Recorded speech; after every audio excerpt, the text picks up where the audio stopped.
ಕಳೆದ ವಿಡಿಯೋಲಿ ನಾವು ವೆರಿಕೋಸ್ ವೇನ್ ಬಗ್ಗೆ ಮಾತಾಡಿದ್ವಿ. Varicose vein treatment, laser treatment ಬಗ್ಗೆ. ಸೊ ಇವತ್ತು ಅದೇ laser treatment piles fissure fistula ಅಲ್ಲಿ ಹೇಗೆ ಮಾಡ್ಬೋದು ಅಂತ ತಿಳಿಸ್ತೀನಿ. ಇವತ್ತು ಪೈಲ್ಸ್ ಫಿಷರ್ ಫಿಸ್ಟುಲಾ 3 ಡಿಸೀಸು ಒಟ್ಟಿಗೆ ಡಿಸ್ಕಸ್ ಮಾಡೋಣ. ಸೊ ಪೈಲ್ಸ್ ಅಂದ್ರೆ ಮೋಷನ್ ಹೋಗೋ ಜಾಗದಲ್ಲಿ ಒಂದು ಗುಳ್ಳೆ ತರ ಉಬ್ಬುತ್ತೆ. ಅಂದ್ರೆ ಅದು ಒಂದು ವೇನ್ ಇರುತ್ತೆ, ಹೆಮರಾಯ್ಡಲ್ ವೇನ್ ಅಂತ ಕರಿತೀವಿ.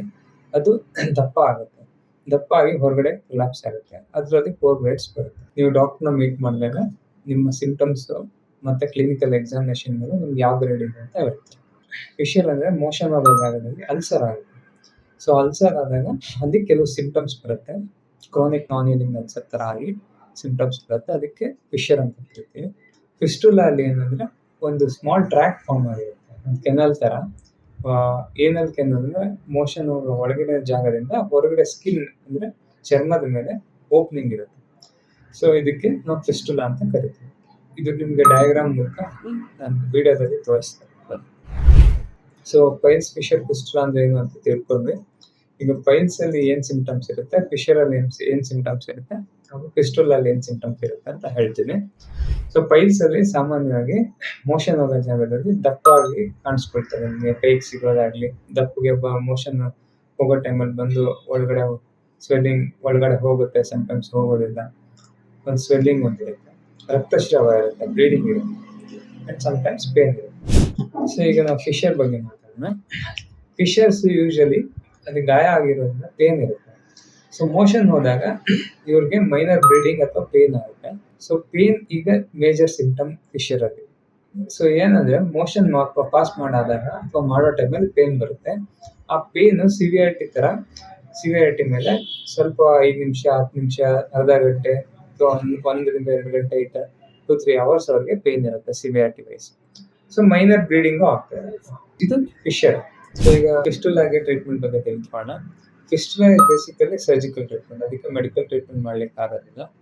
ಸೊ ಫಿಸ್ಟುಲಾಗೆ ಬೇರೆ ಬೇರೆ ಟ್ರೀಟ್ಮೆಂಟ್ ಇದೆ. ಒಂದು ಓಪನ್ ಪ್ರೊಸೀಜರ್ ಇರುತ್ತೆ, ಆಸ್ ವೆಲ್ ಮತ್ತೆ ಲೇಸರ್ ಪ್ರೊಸೀಜರ್ ಇರುತ್ತೆ. ಲೇಸರ್ ಪ್ರೊಸೀಜರ್ ಸೇಮ್ ಪೇನ್ ಇರೋದಿಲ್ಲ, ವಾಸಿ ಆಗುತ್ತೆ, ಬೇಗ ಕೆಲ್ಸಕ್ಕೆ ಹೋಗ್ಬೋದು. ಡೇ ಕೇರ್ ಸರ್ಜರಿ ಆಗಿರೋದ್ರಿಂದ ಫಿಸ್ಟುಲಾಗೆ ಸರ್ಜರಿ ಬಿಟ್ಟು ಬೇರೆ ಆಪ್ಷನ್ ಇರೋದಿಲ್ಲ. ಸೊ ಏನಂದ್ರೆ ಇದರಲ್ಲಿ ಸ್ಕ್ಯಾನ್ ಮಾಡಿದ್ರೆ ನಮಗೆ ಫಿಸ್ಟುಲಾ ಸಿಂಪಲ್ ಕಾಂಪ್ಲೆಕ್ಸ್ ಅಂತ ಗೊತ್ತಾಗುತ್ತೆ.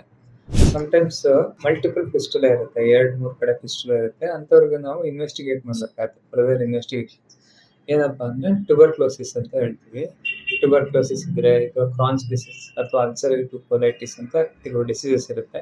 ಆ ಡಿಸೀಸ್ ಅಲ್ಲಿ ಕಾಮನ್ ಆಗಿ ಈ ತರ 2-3 ಫಿಸ್ಟುಲಾಸ್ ಕಾಣಿಸ್ಕೊಳ್ತದೆ ಅಥವಾ ಕಾಂಪ್ಲೆಕ್ಸ್ ಫಿಸ್ಟುಲಾ ಕಾಣಿಸ್ಕೊಳುತ್ತೆ. ಅವಾಗ ಅದನ್ನ ಟ್ರೀಟ್ ಮಾಡಿದ್ರೆ ಫಿಸ್ಟುಲಾ ತಾನೇ ಕಮ್ಮಿಯಾಗಿ ವಾಸಿ ಆಗುತ್ತೆ. ಅಕಸ್ಮಾತ್ ಆಗಿಲ್ಲ ಅಂದ್ರೆ ಅದಕ್ಕೆ ನಾವು ಲೇಸರ್ ಟ್ರೀಟ್ಮೆಂಟ್ ಆಪ್ಷನ್ ತಗೋಬಹುದು. ಸೊ ಇದು fistula. So fistula, piles, fissure ಮೂರನ್ನು ಟ್ರೀಟ್ಮೆಂಟ್ ಮಾಡಿಸ್ಕೊಳ್ದಿರ ಬಿಟ್ರೆ ಏನ್ ಕಾಂಪ್ಲಿಕೇಶನ್ಸ್ ಆಗ್ಬೋದು. So coming to piles. So piles ಅಲ್ಲಿ ಏನಾಗುತ್ತೆ, ಬ್ಲಡ್ ಒಳಗಡೆ ಕ್ಲಾಟ್ ಆಗಿ ಇನ್ಫೆಕ್ಷನ್ ಆಗುತ್ತೆ. ಕ್ಲಾಟ್ ಆದಾಗ ಸಿವಿಯರ್ ಪೇನ್ ಆಗುತ್ತೆ. ಅದು ಇನ್ಫೆಕ್ಷನ್ ಆದಾಗ ಅದನ್ನು ತುಂಬಾ ಪೇನ್ಫುಲ್ ಇರುತ್ತೆ. ಸೊ ಪೇನ್, ಫೀವರ್ ಎಲ್ಲ ಬರುತ್ತೆ. ಸೊ ಅವಾಗ ನಾವು ಲೇಸರ್ ಸರ್ಜರಿ ಮಾಡ್ಲಿಕ್ಕೆ ಆಗೋದಿಲ್ಲ, ಓಪನ್ ಸರ್ಜರಿನೇ ಮಾಡ್ಬೇಕು. So hospital duration of stay ಜಾಸ್ತಿ ಆಗುತ್ತೆ, ಖರ್ಚು ಜಾಸ್ತಿ ಆಗುತ್ತೆ, ಎಲ್ಲ ಜಾಸ್ತಿ ಆಗುತ್ತೆ. ಸೊ ಫಿಷರ್ ಅಲ್ಲಿ ಸಿವಿಯರ್ ಫಿಷರ್ ಆಗುತ್ತೆ, ಅದ್ರ ಜೊತೆಗೆ ಕಾನ್ಸ್ಟಿಪೇಷನ್. ಸೊ ಅಂದ್ರೆ ಮೋಷನ್ ಮಾಡ್ಲಿಕ್ಕೆ ಕಷ್ಟ ಆಗುತ್ತೆ ಅಂತ ಹೋಲ್ಡ್ ಮಾಡಿ ಇಟ್ಕೊಳ್ತಾರೆ, ಹಂಗಾಗಿ ಹಾರ್ಟ್ ಸ್ಟ್ರೋಕ್ಸ್ ಎಲ್ಲ ಆಗುತ್ತೆ. ಸೊ ಅದ್ ಬಿಟ್ರೆ ಕಮಿಂಗ್ ಟು ಫಿಸ್ಟುಲಾ. ಫಿಸ್ಟುಲಾ ಅಲ್ಲಿ ಟ್ರೀಟ್ಮೆಂಟ್ ತಗೊಳ್ಳಿಲ್ಲ ಅಂದ್ರೆ ಸಮ್ಟೈಮ್ಸ್ ಕಾಂಪ್ಲೆಕ್ಸ್ ಫಿಸ್ಟುಲಾ ಆಗ್ಬೋದು. ಸೊ ಫಿಸ್ಟುಲಾಗೆ ನಾವು ಸರ್ಜಿಕಲ್ ಟ್ರೀಟ್ಮೆಂಟ್ ತಗೊಳ್ಳೇಬೇಕು. ಸೊ ಇದು ಪೈಲ್ಸ್, ಫಿಷರ್, ಫಿಸ್ಟುಲಾ ಬಗ್ಗೆ ಇಷ್ಟು ಮಾಹಿತಿ ಕೊಟ್ಟಿದ್ದೀನಿ. ಇದಕ್ಕಿಂತ ಜಾಸ್ತಿ ಮಾಹಿತಿ ನಿಮಗೆ ಬೇಕು ಅಂದ್ರೆ ನಮ್ಮ ಹರಿಲೇಸರ್ ಕ್ಲಿನಿಕ್ಗೆ ನೀವು ಕಾಲ್ ಮಾಡ್ಬೋದು. ಕಾಲ್ ಮಾಡಿ ಅಪಾಯಿಂಟ್ಮೆಂಟ್ ತಗೊಂಡ್ರೆ ನಿಮಗೆ ಹೆಚ್ಚಿನ ಮಾಹಿತಿ ನಾನು ಕೊಡ್ತೀನಿ. ನಿಮಗೆ ಪೈಲ್ಸ್, ಫಿಷರ್, ಫಿಸ್ಟುಲಾ ಇದೆ, ನಾವು ಲೇಸರ್ ಟ್ರೀಟ್ಮೆಂಟ್ ಕೂಡ ಮಾಡಿ